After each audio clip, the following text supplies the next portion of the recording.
ओम नमो भगवते वासुदेवाय। ओम नमो भगवते वासुदेवाय। ओम नमो भगवते वासुदेवाय। हरे कृष्णा। सभी भक्तों को सादर प्रणाम। श्रीमद् भागवतम महापुराण सत्रों की इन श्रृंखला में आज सत्र 626 626 में सभी भक्तों का स्वागत है। हम सभी यहाँ पर श्रीमद् भागवतम महापुराण को अंतर्राष्ट्रीय कृष्ण भावनामृत संघ के संस्थापक आचार्य कृष्ण कृपा मूर्ति श्री श्रीमद अभय चरणारविंद भक्ति वेदांता स्वामी श्रील प्रभुपाद की पुस्तक के माध्यम से भक्तों के संग श्रवण और पठन करने का प्रयास कर रहे हैं। जैसा कि सत्रों का प्रारूप है, वर्तमान विषय वस्तु का संक्षिप्त अवलोकन, तत्पश्चात मंगलाचरण और उसके बाद एक एक श्लोक का वाचन और अनुवाद, श्रवण और पठन करते हुए हम सभी इस सत्र में आगे बढ़ने का प्रयास करेंगे। वर्तमान विषय वस्तु की संक्षिप्त पुनरावृत्ति के इस क्रम में यदि हम सभी स्मरण करें तो पिछले सत्र में हमने स्कंद 11 अध्याय 23 अवंती ब्राह्मण की कथा श्रवण की थी। अवंती के इस ब्राह्मण की कथा के माध्यम से जहाँ 61 श्लोकों में भगवान उद्धव को समझाते हुए कहते हैं कि वास्तव में शरीर और आत्मा का जो व्यवहारिक अंतर है वो इस अवंती ब्राह्मण की कथा से हमें पता चलता है। एक और इस जीवन को धन कमाने का लक्ष्य देने वाले अवंती के ब्राह्मण को जब एक अवसर पर यह ज्ञात हुआ कि वास्तव में यदि वो व्यवहारिक रूप से शरीर और आत्मा के अंतर को नहीं समझता और केवल उस धन के संचय में अपना समय व्यतीत कर रहा है जो वास्तव में उसके स्वयं के लाभ के लिए नहीं था, क्योंकि उस वो अपने बंधु बांधव मित्र पत्नी संतान इन पर भी उसको व्यय नहीं करता था, वह धन भी एक समय के पश्चात उससे विलग हो गया। और उस समय अवंती का वो ब्राह्मण जिसने कभी किसी के लिए परमार्थ का कार्य नहीं किया था, अपने कृपण स्वभाव के वशीभूत होकर सबकी घृणा का पात्र बन गया। जब उसके पास धन नहीं रहा तो उसके स्वयं के परिवारी जन संबंधी यहाँ तक कि समाज के जान पहचान वाले लोगों ने भी उसे धिक्कार दिया। और उस समय ज्ञान और वैराग्य का जीव गोस्वामी कहते हैं जो अंकुर उसके हृदय में उत्पन्न हुआ, उससे उसने जो गीत गाया है वो अवंती ब्राह्मण के गीत के नाम से प्रसिद्ध हुआ। भगवान श्री कृष्ण उद्धव को बतलाते हैं कि अवंती ब्राह्मण ने विवेचना की अपने अंतःस्थल में कि वास्तव में सुख या दुख या पुण्य या पाप, यह शरीर और आत्मा दोनों के लिए अलग अलग है। आत्मा सुख और दुख से प्रभावित नहीं हो रही है, आत्मा नष्ट नहीं हो रही है, आत्मा स्थानांतरण कर रही है, आत्मा को लाभ और हानि से कोई प्रयोजन नहीं है।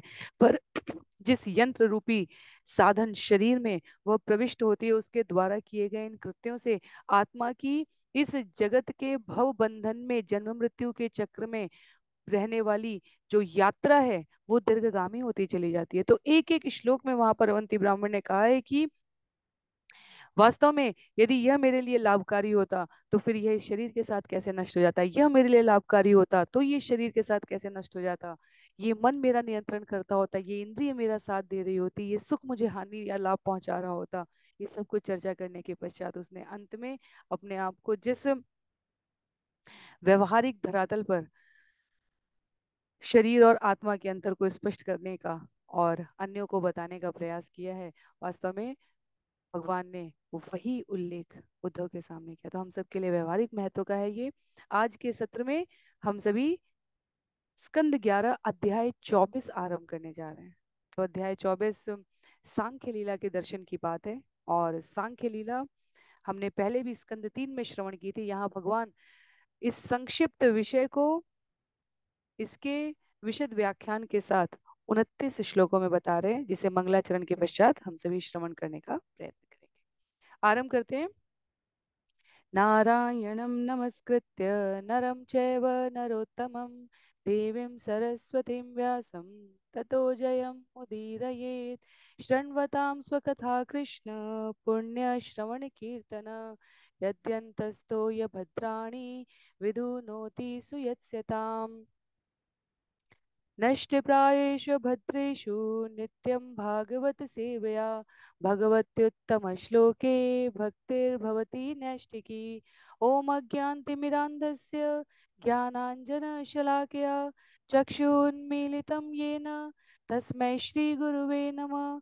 मूकं करोति वाचालं पङ्गुं लङ्घयते गिरिं यत्कृपातमहं वन्दे परमानन्दमाधवम्। वाञ्छाकल्पतरुभ्यश्च कृपा सिन्धुभ्य एव च पतितानां पावनेभ्यो वैष्णवेभ्यो नमो नमः। जय श्री कृष्ण चैतन्य प्रभो नित्यानंद श्री अद्वैत गदाधर श्रीवासादि गौर भक्तवृंद। हरे कृष्ण कृष्ण कृष्ण हरे हरे, हरे राम राम राम हरे हरे, हरे कृष्ण कृष्ण कृष्ण हरे हरे, हरे राम राम राम हरे हरे। हरे कृष्ण कृष्ण कृष्ण हरे हरे, हरे राम राम राम हरे हरे। हरे कृष्णा। पुनः सभी भक्तों को सादर प्रणाम। सत्र 626 626 में हम सभी आज स्कंद 11 अध्याय 24 जिसका नाम है सांख्य दर्शन और जिसमें 29 श्लोक है उसे श्रवण करने जा रहे हैं। किस प्रकार सांख्य विज्ञान से मन का मोह भगाया जा सकता है। भगवान पुनः उद्धव को यहाँ पर प्रकृति विश्लेषण के विषय में एनालिटिकल स्टडी, केवल इमोशंस की, केवल भाव की बात नहीं है, अपितु यदि हम तत्वपरक व्याख्या भी करें तो भी इस ज्ञान को आत्मसात करके आत्मा मिथ्या द्वैतों पर आधारित अपने भ्रम को कैसे दूर कर सकती है उसके बारे में भगवान यहाँ उल्लेख कर रहे हैं। तो आरंभ करते हैं। जिनके पास पुस्तक है वो पुस्तक का प्रयोग करेंगे, अन्य सभी की सुविधा के लिए मैं यहाँ श्लोक भी स्क्रीन पर प्रस्तुत करने का प्रयास करूंगी।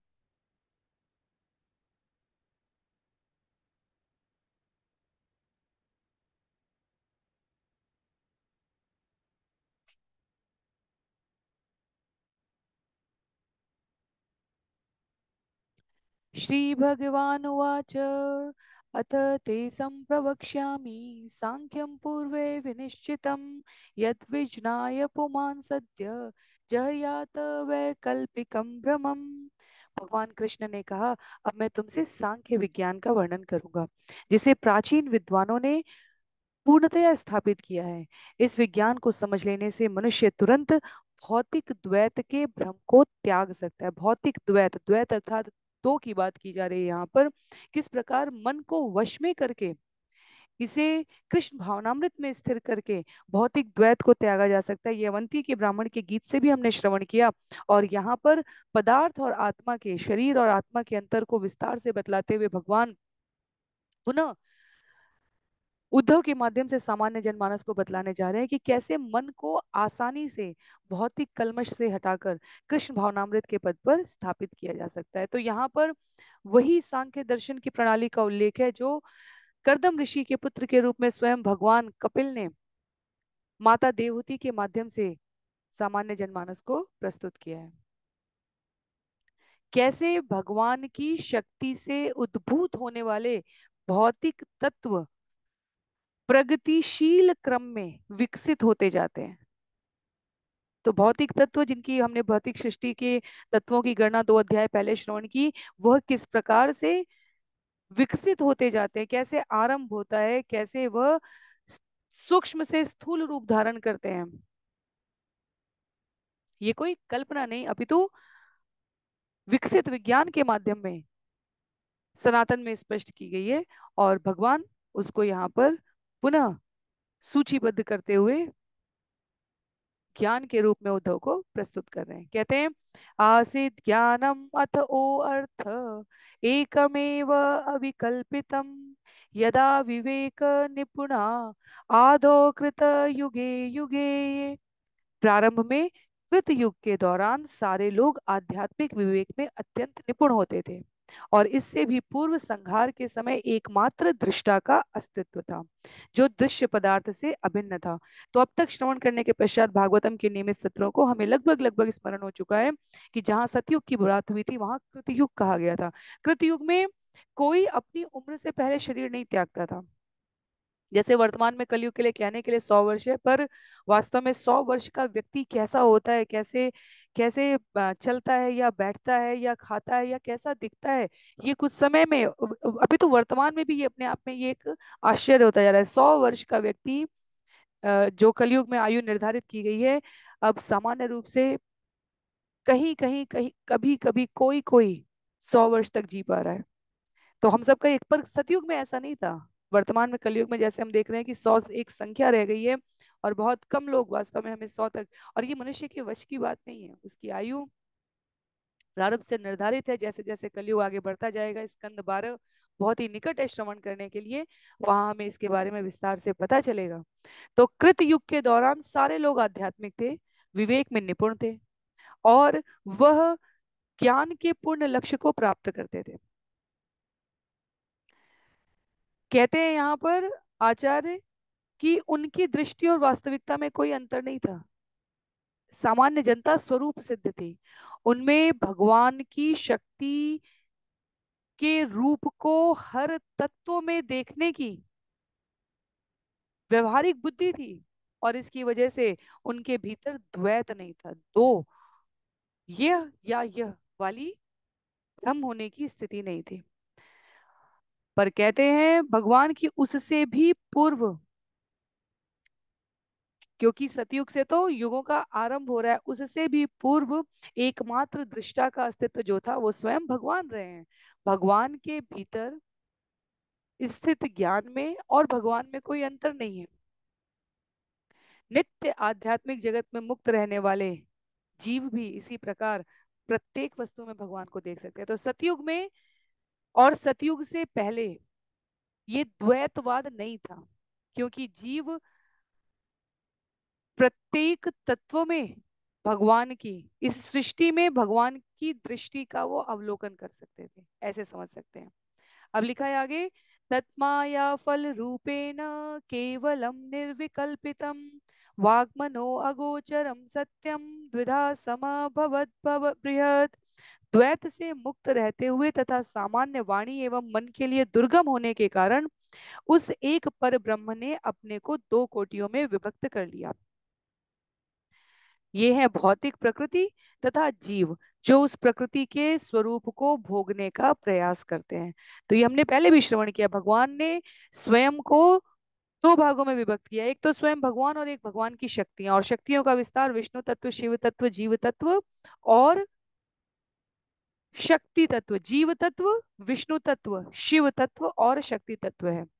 और इस दो भाग में, एक भौतिक प्रकृति और जीव, ये जो दोनों हम कह रहे हैं शिव तत्व और विष्णु तत्व, विष्णु तत्व तो पूर्णतया भगवान का विस्तार स्वरूप है अपनी लीलाओं को संयोजित करने के लिए, शिव तत्व एक विशेष प्रकार के जीवों को नियमित करने के लिए है, और जीव तत्व और शक्ति तत्व वास्तव में दोनों ही भगवान की शक्तियां हैं। बतलाते हैं आगे श्लोक संख्या 4 में, तयो एक तरह्यर्थ प्रकृति सा उभयात्मिका ज्ञानम त्वन्यतमो भाव पुरुष सो अभिधीयते। इन दो प्रकार के स्वरूपों में से एक तो भौतिक प्रकृति है, जिसमें दोनों सूक्ष्म कारण विद्यमान है और जो पदार्थ को व्यक्त करती है। दूसरा है जीव की चेतना, जिसे भोक्ता कहते हैं। तो भौतिक प्रकृति जब एक जीव तत्व कहा जा रहा है और एक शक्ति तत्व कहा जा रहा है। शक्ति तत्व में यहाँ पर जीव गोस्वामी जी की पंक्ति का उल्लेख करते हुए कहा है आचार्यों ने कि प्रकृति सूक्ष्म प्रदान का द्योतक कही गई है, और बाद में वो महत तत्व के रूप में प्रकट हो रही है। जीव की चेतना जो हमें प्रकट रूप में भोक्ता लगता है, पर वास्तव में वो भोक्ता होता नहीं है, वो दूसरा प्रकार यहाँ पर उल्लेख किया गया है। तो प्रकृति में सूक्ष्म की बात की जा रही है, जीव तत्व में स्थूल की बात की जा रही है। जो तत्व सूक्ष्म अवस्था में रहते हुए महत तत्व से भगवान की दृष्टि प्रक्षेपण मात्र से जब उनमें क्रिया होने लगती है, तब वो स्थूल रूप से जीव तत्व में उपस्थित हो रहे हैं। तमो रज सत्वमिति प्रकृते अभवन गुणा मया प्रक्षोभ्यमाणा या पुरुषानुमतेन च। जब भौतिक प्रकृति मेरी चितवन से विक्षुब्ध की गई, तो बद्ध जीवों की शेष इच्छाओं की पूर्ति के लिए तीन गुण, सतो रजो तथा तमोगुण प्रकट हुए। तो बिल्कुल आरंभ से भगवान क्रमबद्ध तरीके से बता रहे हैं। पहले सिर्फ केवल और केवल भगवान उपस्थित है, भगवान के भीतर तत्व दृष्टा के रूप में जो भगवान स्वयं को प्रस्तुत करते हैं, वह कुछ समय के पश्चात उन्होंने विभक्त किए, एक भगवान और अब भगवान की शक्तियां। अब भगवान की इस बहिरंगा शक्ति, शक्तियों के प्रकार में जो बहिरंगा शक्ति है, वह उल्लेख करते हैं भगवान की भौतिक प्रकृति मेरी चितवन से विक्षुब्ध हुई तो बद्ध जीवों की शेष इच्छाओं की पूर्ति के लिए सत रज और तम प्रकट हुए हैं। तो भगवान चाहते हैं कि जीव ये समझे कि भगवान से विहीन जीवन की व्यर्थता स्पष्ट हो और जीव भगवत प्रेम में पुनः संयुक्त होकर कृष्ण भावनामृत होने का अवसर प्राप्त करे। क्योंकि सामान्यतः जीव अपने आसपास कर्म करने की इस प्रवृत्ति में, सकाम कर्म में प्रवृत्त होकर ये जन्म मृत्यु से मुक्त होने का प्रयास नहीं कर रहा है, अपितु इसी जगत के किसी अन्य भाग में, किसी अन्य भाग में सुख भोगने की कामना से पाप और पुण्य में आवृत्त है। तो भगवान स्पष्ट बता रहे हैं कि उनकी दृष्टिपात के पश्चात प्रकृति के इन गुणों का उदय हुआ है और ये गुण एक दूसरे पर विजय पाने की प्रतिस्पर्धा में है। कभी हमारे जीवन में सत्य की प्रमुखता हो जाती है, हम अन्यों के बड़े से बड़े अपराध को क्षमा करने के लिए प्रस्तुत हो जाते हैं। कई बार तम अधिक हो जाता है जीवन में, तो हम स्वयं की हानि करने लग जाते हैं। और रज की अधिकता में जीव अपने आप को सदैव अशांत असंतुष्ट अनुभव करेगा, क्योंकि उसमें प्रतिस्पर्धा की भावना भरी हुई है। तो जन्म, पालन, संहार, स्वयं को संचालित करने का ये जो क्रम बन जाता है, इसमें आचार्य कहते हैं कि कलयुग आते आते तो इतनी विभत्सता और क्रूरता आ जाएगी कि यद्यपि शिशु जन्म लेना चाहेगा, पर क्रूर माता पिता के द्वारा गर्भपात करके उसका वध तक किया जा सकता है। तो ये बहुत विचार का विषय है कि प्रकृति के गुणों के बीच की निरंतर इस होड़ दो में यदि जीव कृष्ण भावनामृत नहीं है, तो वह भौतिक व्यर्थता के बीच एक ऐसे मंच पर अपने आप को अवस्थित कर चुका है जहां भगवत धाम जाने की उसकी कोई संभावना ही न रहे। इसलिए भगवान स्मरण करा रहे हैं, ये सब कुछ मुझसे उद्भूत हुआ है। ये क्रम आगे बढ़ता है तो तेभ्य समभवत सूत्रम महान सूत्रेण संयुत ततो विकुर्वतो जातो यह अहंकारो विमोहन। इन गुणों से महत तत्व के साथ साथ आदि सूत्र उत्पन्न हुआ। महत तत्व के रूपांतर से मिथ्या अहंकार उत्पन्न हुआ, जो जीवों के मोह का कारण है। तो पहले सृष्टि उत्पन्न करने में भौतिक प्रकृति के बीच मिथ्या अहंकार, महत तत्व, मिथ्या अहंकार, फिर प्रकृति के गुण उत्पन्न हुए हैं और उसके पश्चात आदि सूत्र उत्पन्न हुआ। तो प्रकृति की इन प्रवृत्तियों के मध्य में जहां से मनुष्य का असली ज्ञान, कर्म, मनोज्ञान जो आवृत्त है भौतिक जगत में, उसकी उत्पत्ति हो रही है। जिस प्रकार उदाहरण दे रहे हैं, जिस प्रकार प्रकाश की छीड़ होने से अंधेरा अपने आप बढ़ जाता है, वैसे ही जीव जितना अधिक इस भौतिक प्रकृति के संसर्ग में आता है, उसके जीवन में भक्ति के प्रति उतनी शिथिलता आती जाती है। तो यदि हमारे जीवन में कभी भक्ति हमें लगे कि क्षीण हो रही है, भक्ति के प्रति हमारा भाव तनिक सामान्य, हमें हमें महत्व नहीं लग रहा है भक्ति का, तो समझना चाहिए कि भौतिक प्रवृत्ति के हम अधिक संसर्ग में हैं। हमें तुरंत किसी तीर्थ यात्रा, किसी भगवत भक्त का संग, किसी भगवान की लीला स्थली पर दर्शन करना चाहिए, हमें और अधिक श्रवण करना चाहिए, जैसे ही जीवन में भक्ति के लिए शिथिलता लगी। तो आदि सूत्र का अर्थ है यहाँ पर, श्रील श्रीधर स्वामी की व्याख्या है कि आदि सूत्र का उद्भव होना अर्थात कर्म शक्ति को प्रकट करना। क्योंकि हम देखें, एक छोटा नवजात शिशु भी कुछ ना कुछ कर रहा होता है। तो रूपांतरण जो कहा गया है उस शक्ति तत्व का, वो पहला कर्म के रूप में आता है। और कर्म करने की प्रवृत्ति के मध्य जीव गुणों से कैसे प्रभावित होगा? वैकारिक तेजस च तामस च इत्येहम तीव्रत तन्मात्रेन्द्रिय मनसाम कारणम चिद चिन्मय। मिथ्या अहंकार जो भौतिक अनुभूति, इंद्रियों तथा मन का कारण है, आत्मा तथा पदार्थ को घेर लेता है और सतो, रजो तथा तमो इन तीनों गुणों को प्रकट करने लगता है। तो वैसे तो भगवान सच्चित आनंद है, पर जब जीव मिथ्या अहंकार में ग्रसित हो चुका होता है, तो जिन सच्चिदानंद भगवान से आत्म तत्व रूप हम सभी उत्पन्न हुए हैं, वह इस मिथ्या अहंकार के भ्रामक जंजाल में फंसकर मोह की जटिलता, को अपना लेता है, अपनी ही चिंता को जीव बढ़ा लेता है।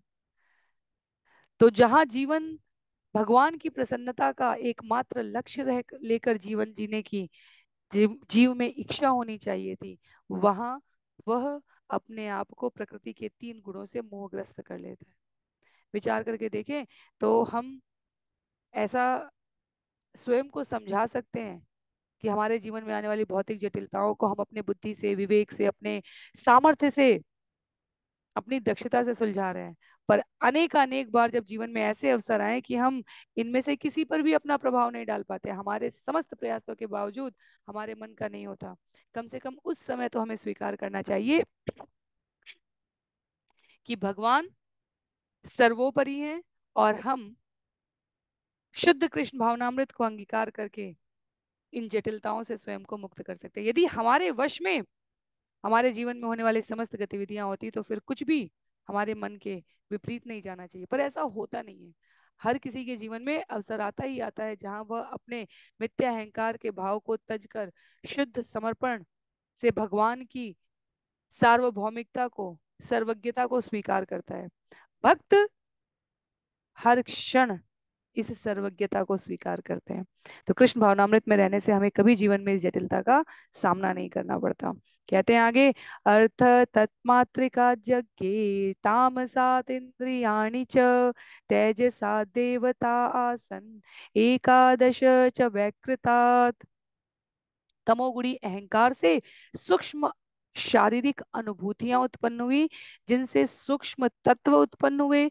रजोगुणी अहंकार से इंद्रियां उत्पन्न हुई तथा सतोगुणी अहंकार से 11 देवता उत्पन्न हुए। तो तमोगुणी अहंकार से शारीरिक अनुभूतियां, तन्मात्राओं की बात की जा रही है, और जिनसे सूक्ष्म तत्व उत्पन्न हुए। इसलिए जब हम कहते हैं ना कि हमारी इंद्रियां अपूर्ण है, वह इसलिए कही जाती है क्योंकि जो मिथ्या अहंकार है वो प्रकृति के 3 गुणों के प्रभाव से 3 भागों में विभक्त हुआ है।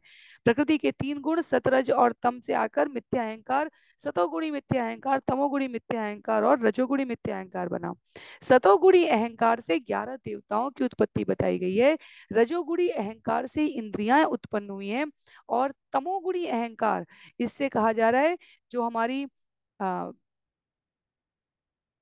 आकाश, क्षिति, जल, जल, अग्नि, वायु, पृथ्वी, और इनसे जो तन्मात्राएं, स्पर्श, तो ये एक एक तत्व ने एक एक अनुभूतियां उत्पन्न की है। तो जो कहा जा रहा है यहाँ पर कि तमोगुणी अहंकार से सूक्ष्म शारीरिक अनुभूतियां उत्पन्न हुई, स्पर्श करने की, श्रवण करने की, दृश्य देखने की, वह इस प्रकार इन सूक्ष्म तत्वों से उत्पन्न हुई है। इंद्रियां जो अपने कर्म में लगी रहना चाहती हैं, वो रजोगुणी अहंकार का प्रतिबिंब है। और सतोगुणी अहंकार से जो 11 देवता उत्पन्न हुए, आचार्य उसे तात्पर्य में लिखते हैं, दिशाओं के देवता वायु, सूर्य, वरुण, अश्विनी कुमार, अग्नि, इंद्र, उपेंद्र, मित्र, ब्रह्मा तथा चंद्र। आगे बतलाते हैं भगवान। तो इस प्रकार ये क्रम हमें समझना चाहिए। भगवान एक, वहां कोई द्वैतवाद नहीं। तत्पश्चात उनकी इच्छा मात्र से उनके भीतर उपस्थित तत्वों के संयोजन को क्रियान्वयन करने के लिए उन्होंने महत दृष्टि, अपनी कृपा दृष्टि, महत तत्वों पर अपनी कृपा दृष्टि का प्रक्षेपण किया है। वहां से पहले जिस स्थान में वह सृजन की, जिस सृष्टि के भाग में वह सृजन की इच्छा कर रहे हैं, वहां सबसे पहले मिथ्या अहंकार पहुंचा है। भौतिक प्रकृति, भगवान की शक्ति, जिसको भगवान ने स्वयं से अपने रूप में विस्तारित किया है जीव तत्व में और बहिरंगा शक्ति के रूप में।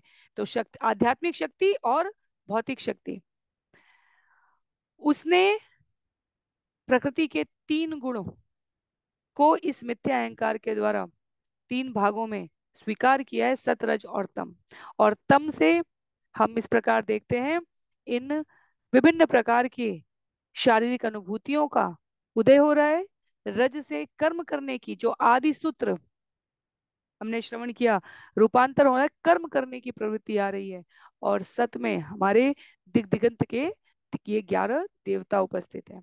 तो भगवान कह रहे हैं श्लोक संख्या 9 और 10 में, मया संचोदिता भावा सर्वे संहत्यकारिण अंडम उत्पादयामासु मम आयतनम उत्तमम। मेरे द्वारा प्रेरित ये सारे तत्व सुसंबद्ध रूप में काम करने के लिए परस्पर जुड़ गए तथा उन्होंने ब्रह्मांड को जन्म दिया जो मेरा सर्वोत्तम आवास है। तो ओम हिरण्यमय जब गर्भ के द्वारा वेदों की ऋचाओं में भगवान की उत्पत्ति बतलाई जाती है, तो भगवान उत्पन्न नहीं होते हैं, अपितु यह जो ब्रह्मांड है इसकी उत्पत्ति को ब्रह्मांड वो सर्वोत्तम आवास के रूप में प्रस्तुत होता है। कहते हैं तस्मिन अहम समभवम अंडे सलिल संस्थितो मम नाभ्याम अभूत्पद्म्य विश्वाख्यम तत्र चात्मभू। मैं उस अंडे के भीतर प्रकट हुआ जो कारणार्णव जल में तैर रहा था, और मेरी नाभि से विश्व कमल निकला जो स्वयंभू ब्रह्मा का जन्म स्थान है। तो ये सब हमने बिल्कुल आरंभ में स्कंद एक में श्रवण किया था। भगवान की कमल नाल से ब्रह्मा जी का प्राकट्य हो रहा है। तो यहाँ पर कारणार्णव जल में यहाँ महाविष्णु की बात की जा रही है। और हमें स्मरण रखना चाहिए कि भौतिक शरीर में सर्वव्यापिक शरीर जो भौतिक प्रतीत होता है, सामान्यतया हम सब के लिए वो नष्ट, एक समय के पश्चात नष्ट हो जाता है। पर यहाँ आचार्य कह रहे हैं कि भगवान नारायण ब्रह्मांड के भीतर प्रवेश तो कर रहे हैं, पर अपने आनंद तथा ज्ञान के दिव्य शरीर को नहीं त्याग रहे हैं।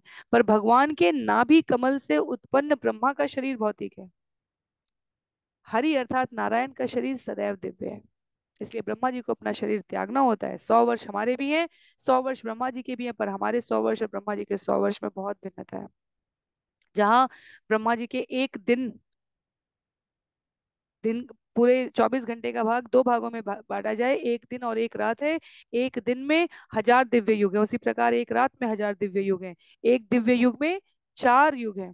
तो इस प्रकार ब्रह्मा जी के एक दिन में, ब्रह्मा जी का एक दिन एक कल्प कहा जाता है, जहाँ एक बार भगवान उपस्थित होने वाले हैं, पूर्ण स्वरूप में प्रकट होने वाले हैं। तो ब्रह्मा जी के एक दिन में, और हर हर ब्रह्मांड के अपने ब्रह्मा हैं।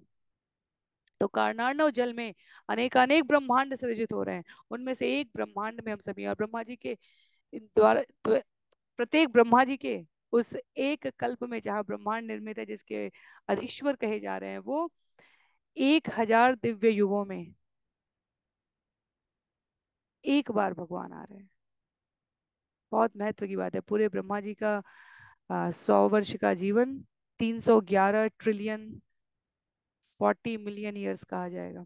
तो ये सब गणना हमने श्रवण किए। कहने का तात्पर्य यहाँ पर यह है कि ये ब्रह्मा जी जो हमारे जीवन, तो काल की गणना में, हमारे जीवन की गणना में ऐसा लगता है कि ब्रह्मा जी तो अमर है। देवताओं का जीवन काल इतना लंबा है कि वो हमें अमर लगते हैं, पर उनकी भी एक निश्चित आयु है। पर भगवान की सृष्टि रचना के क्रम में आगे हम श्रवण करेंगे कि यह एक, जैसे वर्षा होने से पहले जो आकाश में चमकने वाली बिजली है, बस उतना ही जीवन काल है भगवान के द्वारा सृजित एक ब्रह्मांड के ब्रह्मा का। तो कितना कल्पनातीत काल का विभाजन है ये। तो भगवान का शरीर दिव्य है, पर ब्रह्मा का शरीर भौतिक है। इस भौतिक जगत में जो सर्वोच्च लोक है, सत्य लोक कहा जा सकता है, ब्रह्म लोक जिसे कहा जाता है, उसमें रहने वाले ब्रह्मा का जीवन भी एक निश्चित अवधि का है, जो हमारी तुलना में ऐसा लगेगा कि अजर अमर हो चुका है, पर वास्तव में भगवान की गणना की तुलना में नहीं है। आगे कहते हैं सो असृजत तपसा युक्तो रजसा मद अनुग्रहात् लोकान् सपालान् विश्वात्मा भूर्भुव स्वरिति त्रिधा। रजोगुण से युक्त ब्रह्मांड की आत्मा ब्रह्मा जी ने मेरी दया से महान तपस्या की, और इस तरह भू भुव तथा स्वर नामक 3 लोकों तथा उनके अधिष्ठाता देवताओं की रचना की है। तो ये सृष्टि के इस क्रम को समझाया जा रहा है, किस प्रकार देवता, ये वास्तव में हमने श्रवण भी किया है इसी आरंभिक सत्रों में भागवतम के, कि किस प्रकार ब्रह्मा जी को मार्ग ही नहीं दिख रहा था, उन्हें पता ही नहीं था कि वो हैं कहाँ और उनका हेतु क्या है, उनके द्वारा क्या किया जाना चाहिए। इस सब की कोई भी उन्हें सुधि बुद्धि नहीं थी। और तब उन्होंने तप, इन दो ध्वनियों को सुनने के पश्चात स्वयं को इसमें अनुरक्त किया था। और उसके पश्चात यहाँ पर लिखा है, तपस्या करने के पश्चात ओम भूर्भुवः स्वः, भूर भुवर तथा स्वर नामक तीन लोकों की रचना हुई है। आगे श्लोक संख्या 12 में बता रहे हैं, देवानामोकासीत् स्वः, भूतानां च भुवः पदम्, मर्त्यादीनां च भूलोक, सिद्धानां त्रितयात् परम्।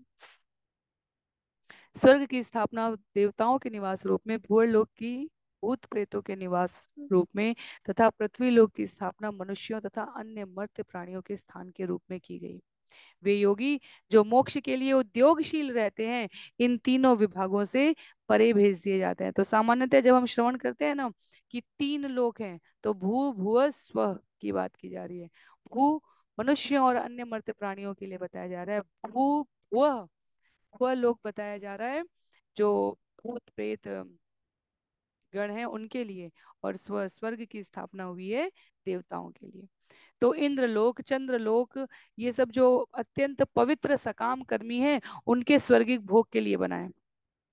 पर जब हम लोग सत्यलोक, महरलोक, जनलोक, तपलोक की बात की जाती है, स्वर्ग लोक के ऊपर जाते हुए इन लोगों की बात, तो वो उनके लिए है। कहा जा रहा है उन्हें इन तीनों विभागों से परे भेजा गया है, जो मोक्ष के लिए पूर्णतया उद्योगशील रहते हैं। और भक्तों के लिए, साधकों के लिए कहाँ स्थान है? इस लोक में नहीं है। भक्तों का स्थान वैकुंठ से भी परे गोलोक वृंदावन पर व्योम स्थित भगवान कृष्ण के परमलोक में जाने का है। चैतन्य महाप्रभु ने कलियुग के जीवों को वहां कैसे जाया जा सकता है, इसका मार्गदर्शन किया है। किस प्रकार हरे कृष्णा कृष्ण कृष्ण हरे हरे, हरे राम राम राम हरे हरे, इसके माध्यम से जीव अपने आप को जहां से कभी ना आना पड़े उस लोक में गमन करने का मार्ग प्रशस्त करना बतलाते हैं। आगे कहते हैं श्लोक संख्या 13 में,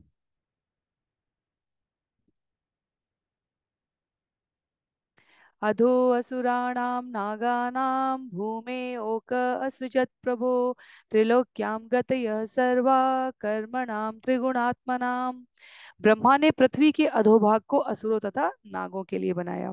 इस तरह पृथ्वी के तीनों गुणों के अंतर्गत संपन्न होने वाले विभिन्न प्रकार के कर्मों के लिए संगत फलों के रूप में तीनों लोकों के गंतव्य व्यवस्थित किए गए। तो पृथ्वी के ऊपर के भाग के लिए, पृथ्वी के नीचे भाग के लिए और पृथ्वी के भाग के लिए, भौतिक दृष्टि से जो वर्तमान भूगोल विज्ञान है उसके द्वारा हम इसे नहीं समझ सकते हैं, पर आध्यात्मिक दृष्टि से जितनी भी विवेचना भौतिक जगत के सूत्रों में उपस्थित नहीं है, जो हमें रहस्य लगते हैं, उनका स्पष्ट विवरण हमें इस आध्यात्मिक दर्शन से प्राप्त होता है।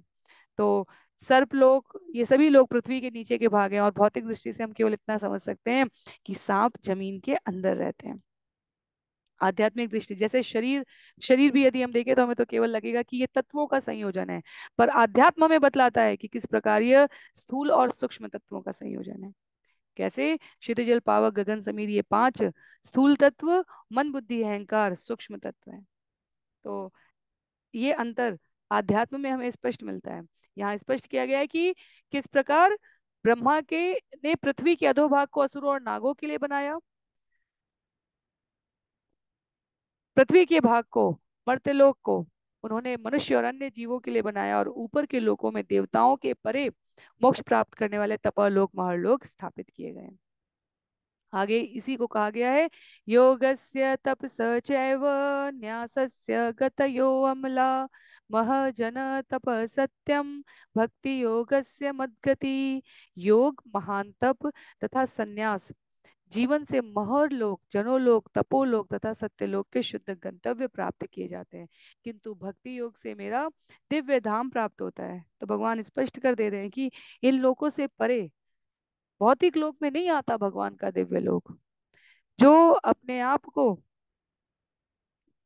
पूर्णतया भगवत भक्ति में संलग्न रखता है, जो केवल भगवान के आनंद के बारे में सोचता है, वह कुंठा से परे वैकुंठ धाम को प्राप्त कर पाता है। श्लोक संख्या 15 में कहते हैं,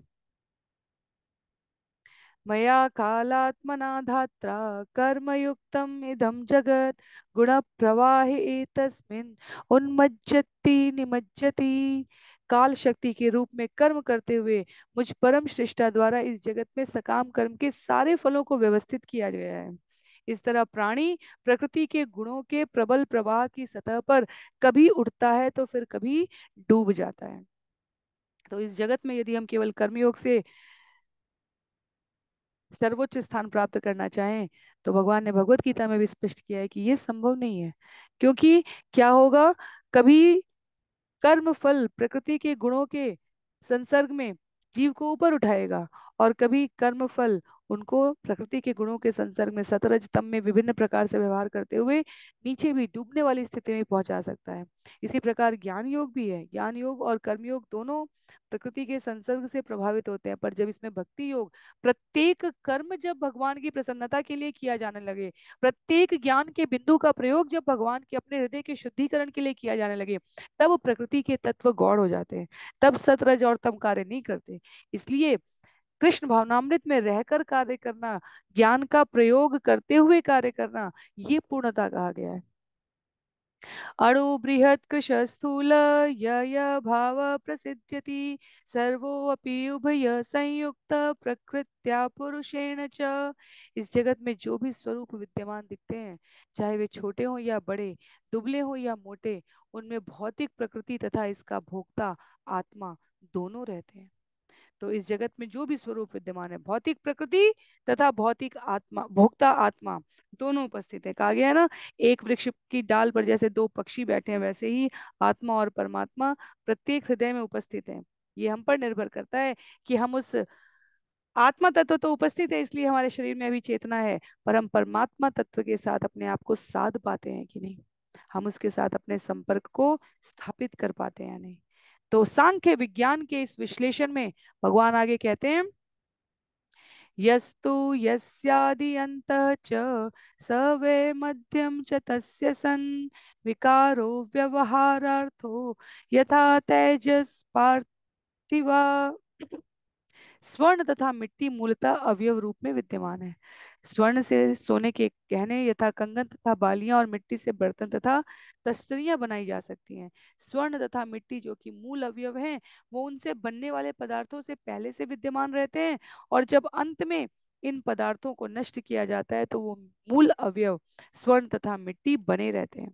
इस तरह प्रारंभ तथा अंत में अवयव वर्तमान तो रहते ही हैं, वे बीच में भी कंगन, बाली, पात्र अथवा तश्तरी के रूप में उपस्थित रहते हैं, जिन्हें हम ये नाम सुविधा के लिए देते हैं। इसलिए हम ये कह सकते हैं, समझ सकते हैं कि चूंकि अवयव रूपी कारण पदार्थ की सृष्टि के पूर्व तथा पदार्थ के विनाश के बाद विद्यमान रहता है, वही अवयव रूपी कारण व्यक्त अवस्था में भी उपस्थित रहेगा और इस पदार्थ को उसके असली रूप में पुष्ट करेगा।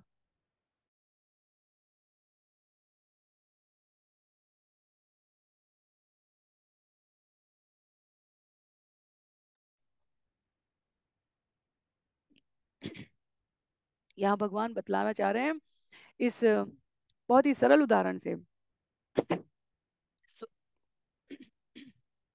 स्वर्ण के विभिन्न स्वरूपों में, जहां हम कान की बाली देख रहे हैं या जितने भी स्वर्ण आभूषण हो सकते हैं, और जहां हम विभिन्न प्रकार की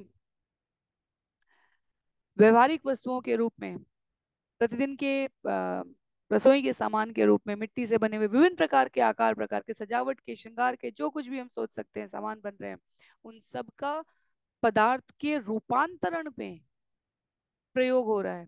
अंततः जब उस पदार्थ को उसकी मूल अवस्था में देखा जाए तो वह स्वर्ण के आभूषण स्वर्ण से बने हुए हैं, मिट्टी के बर्तन मिट्टी से बने हुए हैं। पदार्थ के बनने से पहले और बाद में, बनने से पहले और बनने के बाद में जब उसे नष्ट किया जाए तो मूल तत्व कहीं नहीं चला जाता, मूल तत्व तब भी उपस्थित रहेगा। उसी प्रकार से यहाँ कहा जा रहा है कि ये जो आत्म तत्व है, ये शरीर के नष्ट होने से पहले भी था, शरीर के बनने से पहले भी था और शरीर के नष्ट होने के बाद भी रहेगा। और ये पदार्थ की सृष्टि के पूर्व तथा पदार्थ के विनाश के बाद विद्यमान रूपी अवयव तत्व के संदर्भ में भगवान कह रहे हैं कि यह मूल रूप से सदैव विद्यमान है। इसलिए जब कहा जा रहा है ना, सृष्टि का संहार हो जाता है, सृष्टि का सृजन हो रहा है, सृजन और संहार के बीच की जो निष्क्रिय अवस्था प्रतीत होती है वो भगवान के भीतर उपस्थित है, तत्व मूल रूप में उपस्थित है। किस प्रकार आदि कारण उपस्थित है, यह समझाने के लिए यह प्रयास किया गया है। तो मूल स्वभाव उसी अवयव का बना रहेगा जिससे वो पदार्थ बना है, क्षणिक वस्तु का प्रभाव नहीं आएगा उसमें, सदैव तश्तरी नहीं रहेगी। जब भी नष्ट होगा मिट्टी से बने हुआ वो पदार्थ, वो मिट्टी के स्वरूप को ही प्राप्त करेगा अंततः। उसी को यहाँ पर स्पष्ट किया गया है। तो सांख्य विज्ञान में वास्तव में पदार्थ को किस प्रकार चेतना से संबद्ध करके या विलग करके देखा जाए, उसकी हमें दुविधा मुक्त स्थिति प्राप्त होती है। आगे कहते हैं, यदुपादाय पूर्व तु भावो विकुरुपते परम आदि अंतो यदा यस्य तत्सत्यम अभिधीयते।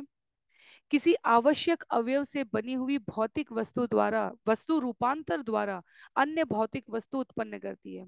इस तरह एक उत्पन्न वस्तु अन्य उत्पन्न वस्तु का कारण एवं आधार बनती है।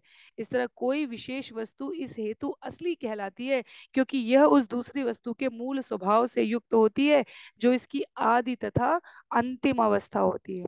तो ये जो रूपांतरण की प्रक्रिया है, कहा जा रहा है इनको, जिसे हम कहते हैं बैक ट्रैक करने के लिए, पीछे कहाँ समझा जाए कि मूल कहाँ है, इसलिए किसी एक को सृजन का हेतु बनाया जाता है। पर भगवान की सृष्टि में सब कुछ भगवान के सापेक्षिक है, रिलेटिव टू कृष्णा है, भगवान के सापेक्ष में कहा जा रहा है। ये हमें स्पष्ट होना चाहिए। एक वस्तु जो हम असली कह रहे हैं, जैसे मिट्टी के बने पात्र का उदाहरण था यहाँ पर, तो मिट्टी से बना हुआ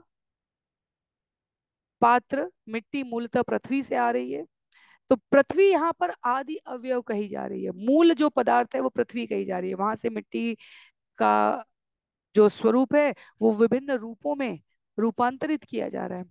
जब पात्र नष्ट होगा तो पुनः मिट्टी का स्वरूप धारण करेगा और अंततः पृथ्वी में मिल जाएगा। तो मिट्टी के पात्र के संदर्भ में मिट्टी आदि ये सब अंतिम अवस्था है। पात्र असली इसलिए कहा जा रहा है क्योंकि उसमें मिट्टी के गुण विद्यमान है। हम सभी जीव के भीतर जो आत्म तत्व है उसमें परमात्मा तत्व की चेतना विद्यमान है, पर अंततः शनय शनय अपने आप को हम यदि मूल तक नहीं पहुंचाने का प्रयत्न करेंगे तो पुनः पात्र दर पात्र, वो तो अचर पदार्थ का उदाहरण है, हम चर पदार्थ के रूप में विभिन्न योनियों में गमन करते रहेंगे। तो ब्रह्मांड जिसे हम नकली कहते हैं, जिसे हम असली कहते हैं, दोनों ही अर्थ सापेक्षिक है। भगवान कह रहे हैं, प्रकृति यस्य उपादानम आधार पुरुष पर सतो अभिव्यंजक कालो ब्रह्म तत्रितयम। तो हम भौतिक ब्रह्मांड को असली माना जा सकता है क्योंकि इसका आदि अवयव तथा इसकी अंतिम अवस्था प्रकृति है। महाविष्णु प्रकृति के विश्राम स्थल है जो काल की शक्ति से प्रकट होते हैं। इस तरह प्रकृति, सर्वशक्तिमान विष्णु तथा काल मुझ पर ब्रह्म से भिन्न नहीं है। भगवान ने तीनों संयोजन इतनी सरलता से एक श्लोक में बतला दिए। हम लोग पूरा स्कंद इसके लिए श्रवण करते हैं। स्कंद 2 में भगवान और ब्रह्मा जी और नारद मुनि के संवाद में ये पूरा संवाद आया है। तो क्या है, ये जो प्रकृति है, यह विश्राम स्थल कहाँ इसको आश्रय मिलता है? महाविष्णु के पास। महाविष्णु भगवान से भिन्न नहीं है, प्रकृति भगवान से भिन्न नहीं है, अंततोगत्वा काल भी भगवान से भिन्न नहीं है। तो ये तीनों अंततः इसलिए कहा जा रहा है, भौतिक प्रकृति भगवान की शक्ति है, महाविष्णु भगवान का स्वरूप विस्तार है, काल भगवान की क्रिया है। तो जब हम श्रवण करते हैं ईश्वर, जीव, प्रकृति, काल, कर्म, ये सब भगवान के अधीन है। अपनी शक्तियों और स्वांशों से सारी सृष्टि का सृजन, पालन, संहार करने वाले भगवान, सारा जगत वास्तव में उनमें समाया है और वो जगत में समाये हुए हैं। तो कुछ भी उनसे भिन्न नहीं है, पर जो इसका ज्ञान अपने प्रतिदिन के व्यवहार में अनुभव नहीं करता, वह अपने आप को इस जगत में जगदीश को भूलकर जंजाल में फंसे हुए जीव की भांति जीवन को बिताता है। सर्ग प्रवर्तते तावत् पौवापर्येण महान गुण विसर्गार्थ स्थित्यंतो यावदीक्षणम। जब तक भगवान प्रकृति पर दृष्टिपात करते रहते हैं तब तक भौतिक जगत विद्यमान रहता है और सृजन के महान तथा विविध प्रवाह को प्रसव द्वारा सतत प्रकट करता रहता है। तो ये जो प्रसव की, जीव की उत्पत्ति की, विस्तार की प्रक्रिया है, ये भौतिक जगत के विस्तार की प्रक्रिया भी यही है। जब तक भगवान की कृपा दृष्टि है तब तक इस जगत में विभिन्न प्रकार का संयोजन और सृजन हो रहा है। तो संयोजन से सृजन हो रहा है और जितने भी जीव सोचते हैं कि वो आगे जीवों को जन्म दे रहे हैं, यहाँ तात्पर्य में लिखा है कि इस जगत के सृजन के एकमात्र परम कारण स्वयं भगवान है। भगवान के दृष्टिपात के बिना काल और प्रकृति शक्तिहीन बने रहेंगे। तो हमें लगे कि हम अपनी इंद्रिय तृप्ति के लिए असंख्य भौतिक वस्तुएं उत्पन्न कर रहे हैं, पर हमें विस्मृत नहीं करना चाहिए कि सृजन की मूल शक्ति भगवान से उद्भूत हो रही है। विराट मया आसाद्यमान लोक कल्प विकल्पक पंचत्वाय विशेषाय कल्पते भुवन सह। मैं विश्व रूप का आधार हूँ, जो लोकों के बारंबार सृजन पालन तथा संहार के माध्यम से अनंत विविधता को प्रदर्शित करता है। मेरे विश्व रूप में सारे लोग अपनी सुप्त अवस्था में रहते हैं, और मेरा यह विश्व रूप पांच तत्वों के समन्वयकारी संयोग से नाना प्रकार के जगतों को प्रकट कर रहा है। तो भगवान पूरे मन की दुविधा समाप्त करें। यहाँ पर किसी भी दृष्टि से हम देखें, हम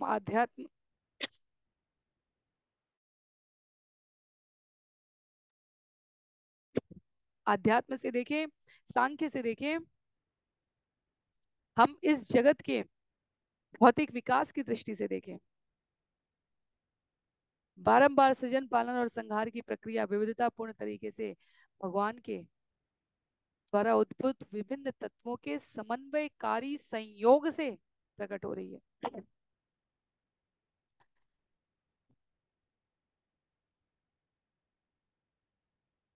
आगे कह रहे हैं श्लोक संख्या 22, 23, 24 में भगवान अन्ने प्रलीयते मर्त्यम अन्नम धाना सुलीयते धाना भूमौ प्रलीयन्ते भूमि गंधे प्रलीयते अप्सु प्रलीयते गंध आपश्च स्वगुणे रसे लीयते ज्योतिषी रसो ज्योतिरूपे प्रलीयते रूपं वायो स च स्पर्शे लीयते सोऽपि चाम्बरे अंबरम शब्द तन्मात्र इंद्रियाणि स्वयोनिषु योनि वैकारिके सौम्य लीयते मनसीश्वरे शब्दो भूतादि मप्येति भूतादि महति प्रभो सलीयते महान् स्वेषु गुणेषु गुणवत्तम ते व्यक्ते संप्रलीयन्ते तत्काले लीयते व्यये कालो मायामये जीवे जीवात्मनि मय्यजे आत्मा केवल आत्मस्थो विकल्पापाय लक्षण। संहार के समय जीव का मर्त्य शरीर भोजन में लीन हो जाता है, भोजन अन्न में लीन होता है और अन्न पुनः पृथ्वी में लीन हो जाता है।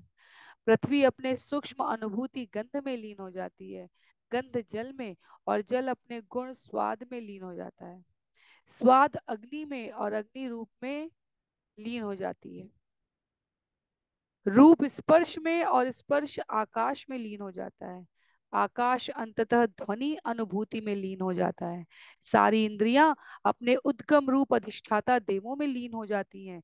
हे सौम्य उद्धव, ये इंद्रियां नियामक मन में लीन हो जाती हैं, जो सात्विक अहंकार में लीन हो जाता है, शब्द तमोगुणी अहंकार में एकाकार हो जाता है, और सर्वशक्तिमान तथा समस्त शारीरिक तत्वों में प्रथम जाने जाने वाला अहंकार समग्र प्रकृति में लीन हो जाती है।